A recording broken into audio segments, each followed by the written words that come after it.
Nós estamos abordando trazendo uma série de professores que estão falando sobre a conscienciologia. E o que seria a conscienciologia? É a ciência que estuda a consciência. Dentro da psicologia e da medicina é conhecida como self ou ego. E dentro de outras linhas de conhecimento, da religião, é conhecido como alma e espírito. Para a gente entender um pouco mais sobre a conscienciologia, nós trouxemos hoje o professor Flávio Amado, que veio falar com a gente sobre assistência. Professor Flávio Amado, que é engenheiro agrônomo, voluntário e docente do IIPC, que é o Instituto Internacional de Projeciologia e Conscienciologia. Então seja bem-vindo, professor Flávio Amado. Muito obrigado, boa tarde a todos. Professor Flávio, gostaria de saber o que é assistência. Bem, a assistência é o auxílio, o amparo que uma consciência presta a outra. Dentro da conscienciologia, isso é considerado tão importante que a gente diz que a gente veio para a vida humana para ajudar a evoluir, ajudando uns aos outros. E a assistência é uma via de mão dupla. Você ajuda e você é ajudado. Então, dentro desse processo, quais seriam as formas de assistência? Bem, existem muitas formas de assistência, desde as formas mais básicas, mais simples, como por exemplo dar um pão para alguém, até as formas mais avançadas. Dentro da conscienciologia, nós temos duas vertentes que são bastante interessantes da gente falar. Uma delas é a assistência usando as energias, as bioenergias. Cada um de nós, além desse corpo físico, tem um corpo energético. E esse corpo energético é uma fonte inesgotável de energias. E a gente pode auxiliar as outras consciências doando essas energias. Uma outra forma também de assistência é o que nós chamamos de tarefa do esclarecimento. A gente poderia dizer que existiria duas formas básicas, a tarefa da consolação e a tarefa do esclarecimento. Para que o nosso público compreenda melhor o que seria a tarefa da consolação em relação ao esclarecimento, a consolação é como se alguém precisasse de dinheiro e você emprestasse ou desse dinheiro para essa pessoa. No nosso entendimento, isso não vai resolver o problema da pessoa. Pode ser um paliativo, resolver durante alguns instantes, sim, mas logo depois ela vai voltar a ter dificuldade financeira e vai precisar mais dinheiro. Já a tarefa do esclarecimento é como você desse para a pessoa um curso de organização financeira. Você, junto com ela, analisaria onde é que está a origem dos seus problemas financeiros e como ela poderia se organizar melhor para superar essa dificuldade.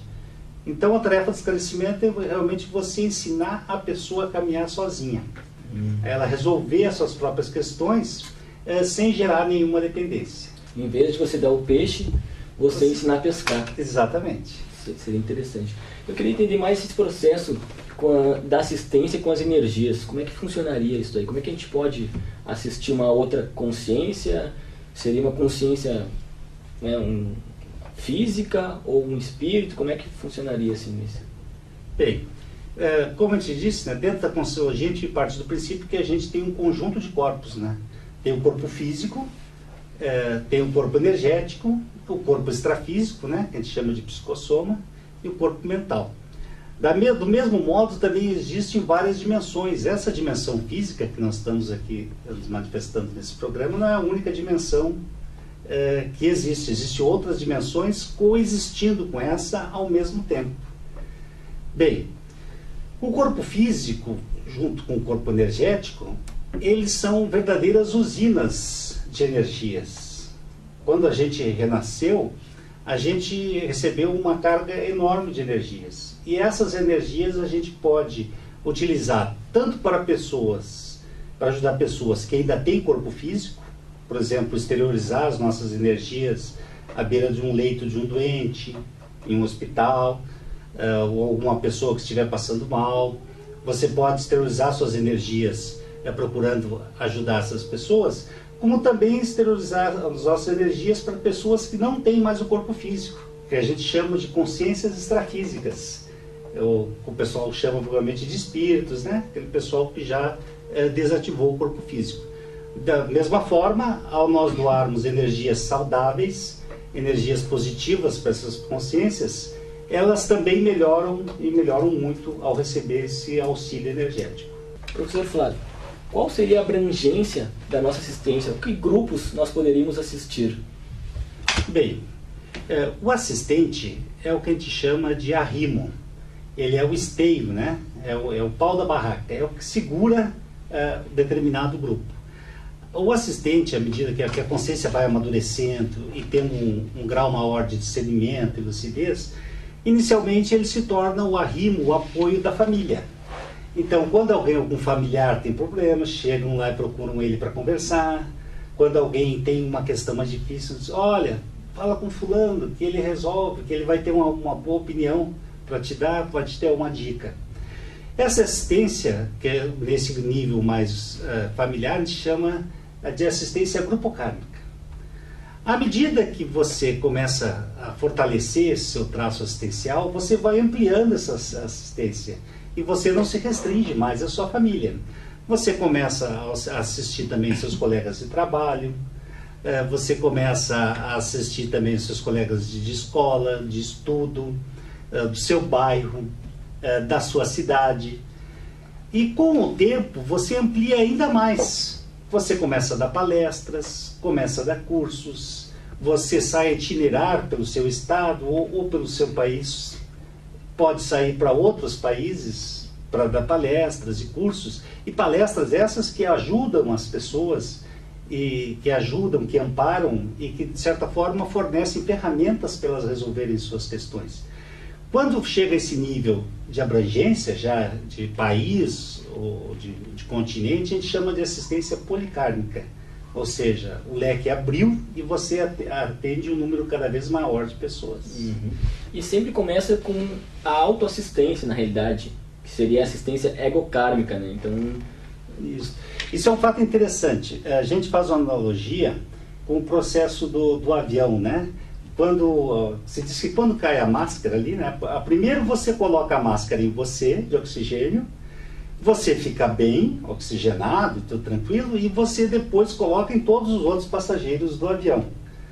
Se você fizer o contrário e for atender a outra pessoa primeiro, você vai ser mais um a desmaiar e mais um a necessitar assistência. Então a assistência egocármica é muito importante, porque você tem que estar bem para você poder ajudar. Então, primeiro você se autoassiste, e isso poderia se dizer que é um paradoxo, né? É paradoxal, porque ao mesmo tempo é egoísta e altruísta. Você autoassiste para ficar bem e depois você pode ajudar os outros. E com relação à assistência policármica, escrever um livro, por exemplo, seria essa abrangência policármica? É uma das formas mais sérias de assistência policármica é você escrever um livro. Porque o livro, além do alcance momentâneo que ele tem, muitas pessoas vão ler aquele livro, e você vai alcançar um público bem amplo, ele também tem um alcance temporal. Ao longo de dezenas, às vezes centenas de anos, outras pessoas vão ler aquele livro e vão ver as suas ideias, e essas ideias podem ajudar elas. Pegando esse gancho, então eu gostaria que você nos falasse um pouco mais do livro que você está escrevendo, sobre a TENEPS. Então, eu gostaria que você... Nós estamos escrevendo um livro em grupo, que é sobre a tarefa energética pessoal. A gente falou no início que uma das formas de assistência que a gente pode realizar é doando as nossas energias. A tarefa energética pessoal, você separa 50 minutos do seu dia e durante esses 50 minutos você doa as suas melhores energias em prol da assistência. Nessa doação de energias você não está sozinho. Você doa essas energias juntamente com uma consciência mais evoluída e lúcida, que já não dispõe de corpo físico, que a gente chama de amparador. O que são os amparadores? Os amparadores são consciências, então, que já passaram pela morte, pela dissomo, pela perda do corpo físico, né? E estão hoje vivendo no extrafísico, nessa dimensão, e coexiste com essa. São consciências muito assistenciais e muito lúcidas. Então, na TENEPS, você faz uma espécie de parceria. Você, junto com essa consciência, Os dois com interesse e com a intenção de ajudar, doam as melhores energias para aquelas consciências que estão necessitadas. O amparador seria um colega evolutivo, então, que está auxiliando com esse processo da lucidez. Nós entramos com a energia e o amparador vai mais com esse processo da lucidez, né? E ele vive hoje em outra dimensão. Enquanto nós estamos na dimensão física, ele está na dimensão extrafísica. Uhum. E seriam só os amparadores que convivem com a gente ou teriam outras companhias extrafísicas? Existe uma grande diversidade de consciências extrafísicas que convivem com a gente, né? Temos todas as consciências as companhias familiares, tem consciências que querem nos ajudar, mas não têm conhecimento da melhor forma de ajudar, e tem aquelas consciências que querem, inclusive, querem nos prejudicar. Então, nem todas as consciências que estão nos extrafísicos são benéficas, são benfazejas. Uhum. E daí, como é que funciona essa questão do amparo? Todo mundo tem amparador? Como é que eu faço para estar em companhia dessas consciências mais lúcidas para o processo evolutivo? Bem, o ponto de encontro com o amparador é o assistido.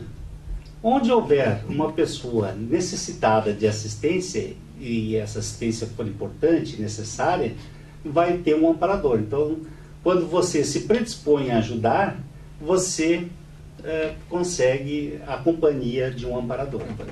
Nós vamos continuar falando sobre amparadores, sobre assistência, no próximo bloco. Fique conosco.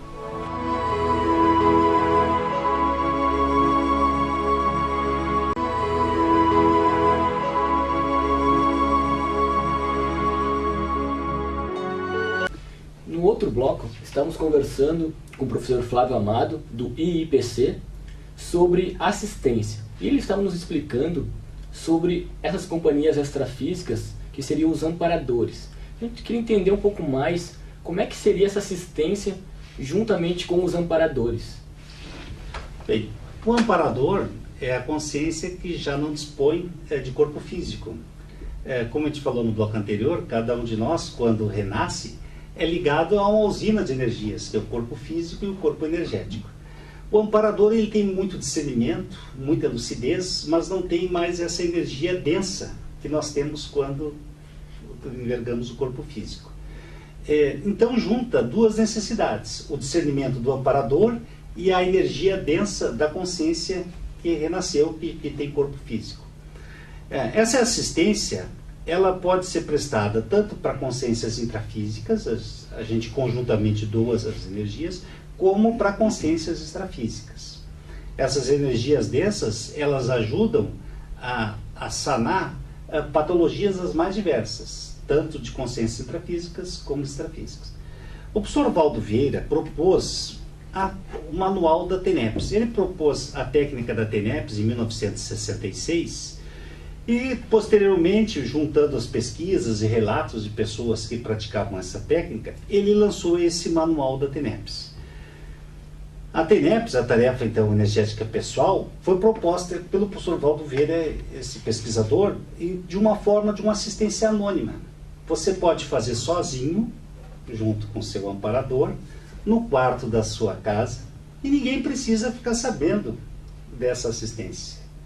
Então, e é uma assistência que é para o resto da vida. Quando você assume o compromisso, o seu amparador, de iniciar essa assistência, você vai com ela até o final da sua vida humana. Uhum. E sobre esse livro que vocês estão escrevendo, qual seria o título do livro mesmo? Vivências da TENEPS. Foi um livro escrito em grupo, né? E agora vai ser lançado. Eu gostaria que você falasse um pouco mais como é que foi essa temática, quanto tempo vocês levaram para escrever esse livro? Sim. Bem, eu sou um dos coordenadores do grupo de pesquisa da TENEPS, da Tarefa Energética Pessoal. Nós começamos esse grupo de pesquisa em 1997 e de lá para cá, sem interrupções, a gente vem pesquisando vivências de pessoas que aplicaram essa técnica e que aplicam essa técnica, né? Essas vivências, nós procuramos extrair delas o conteúdo, a essência dessas vivências, e catalogamos esse livro. Esse é um livro escrito a muitas mãos, então um grupo aí de 18, às vezes 20 pessoas, e a gente debate cada tópico desse livro. Nesse livro a gente também aborda questões como amparador da TENEPS, mudança da TENEPS, o início da TENEPS, né? A fase inicial da TENEPS, TENEPS em viagens, porque como a gente falou, a gente vai fazer TENEPS no quarto da nossa casa, mas eventualmente se você vai para a praia ou vai para fazer uma viagem, você também, havendo um ambiente que você possa se isolar e não ser perturbado, você consegue fazer a técnica também. E o interessante da TENEPS é que você vai vendo resultados. Você vai percebendo que muitas pessoas que lhe dão retorno, olha, porque a TENEPS, a gente recebe pedidos de TENEPS, que seria uma solicitação de auxílio. Pode deixar para os nossos telespectadores. A pessoa escreve assim, olha, eu peço assistência energética para o fulano que ele está com esse problema. E você leva aquele pedido de TENEPS para a sala onde você faz TENEPS, junto com o seu amparador, e você doa as melhores energias naquele instante. Independente, sem expectativa de resultados e também sem qualquer tipo de manipulação. Você doa as suas energias para o melhor, que aconteça o melhor para todos.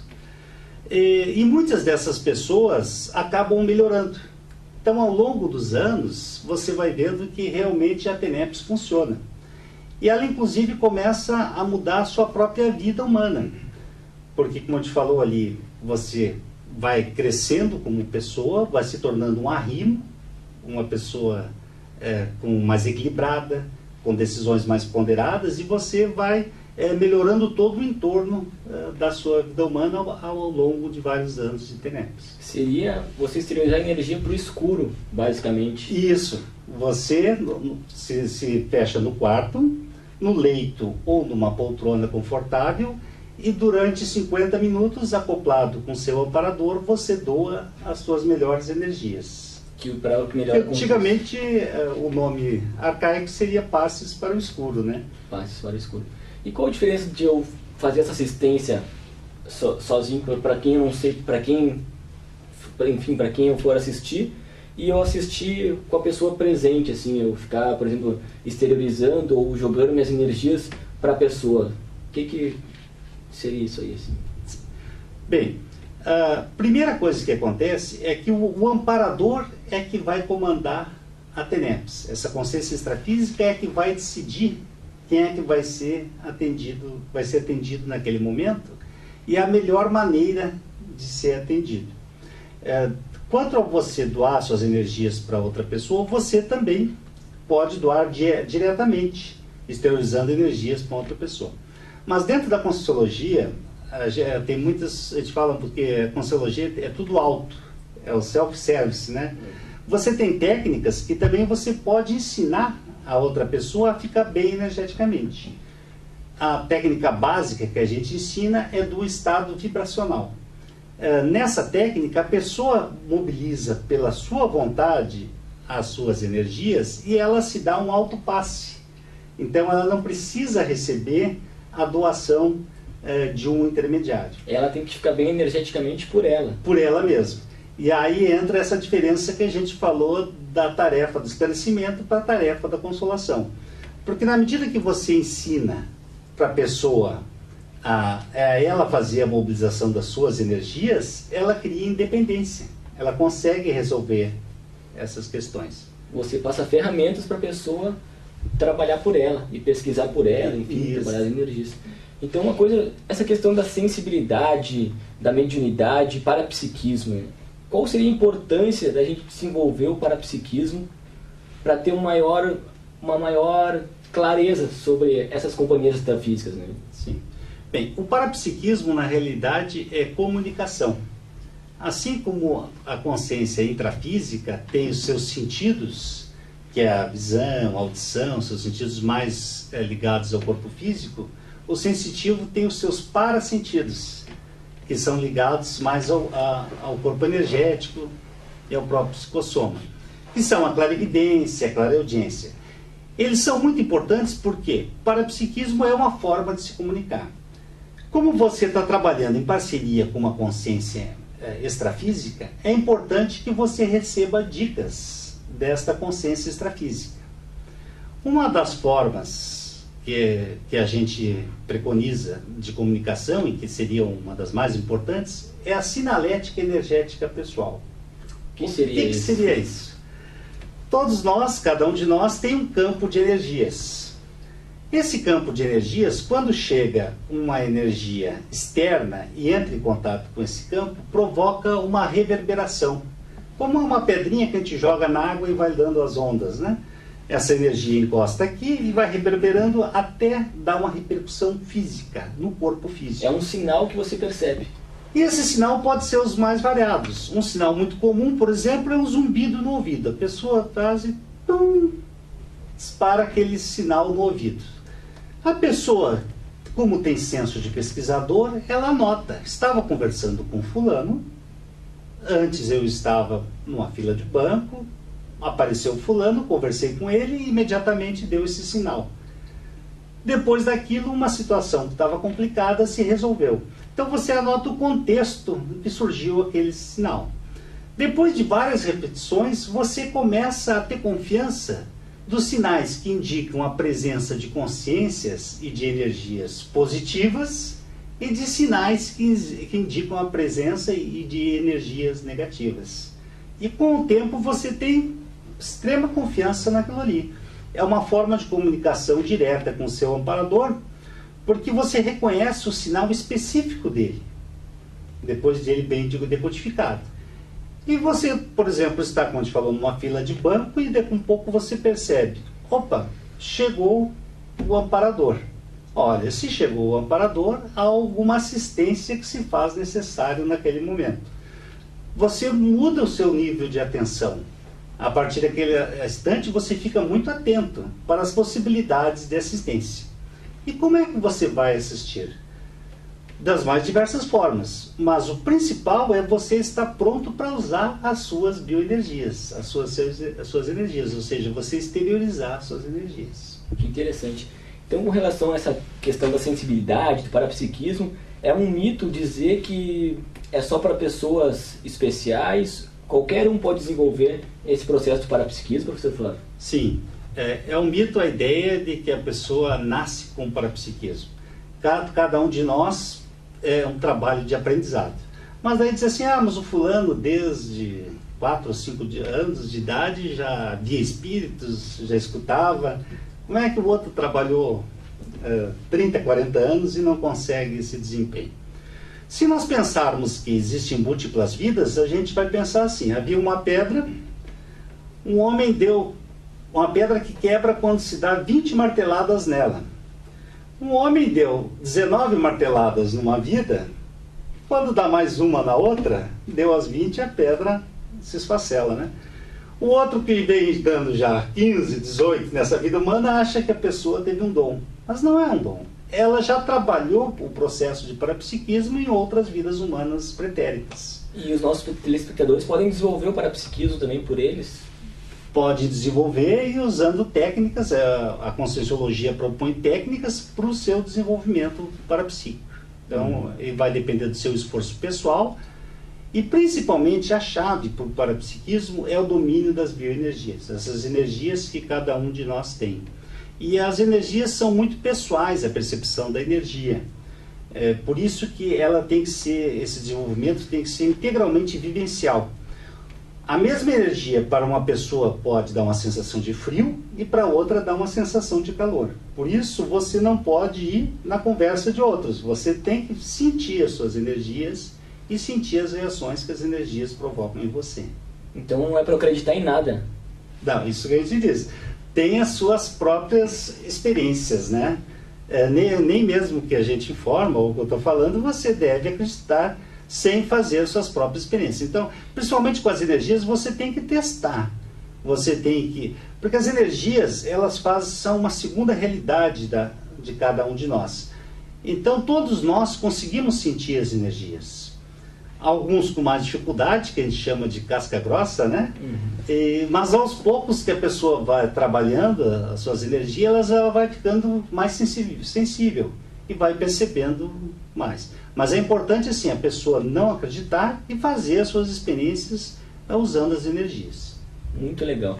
Então, quero agradecer a presença do professor Flávio Amado, que esteve aqui conosco falando sobre assistência, sobre bioenergias, e foi muito bom mesmo a nossa conversa. Fica sempre o convite aí para quando quiser voltar. Gostaria que você desse um recado para os nossos telespectadores. Sim.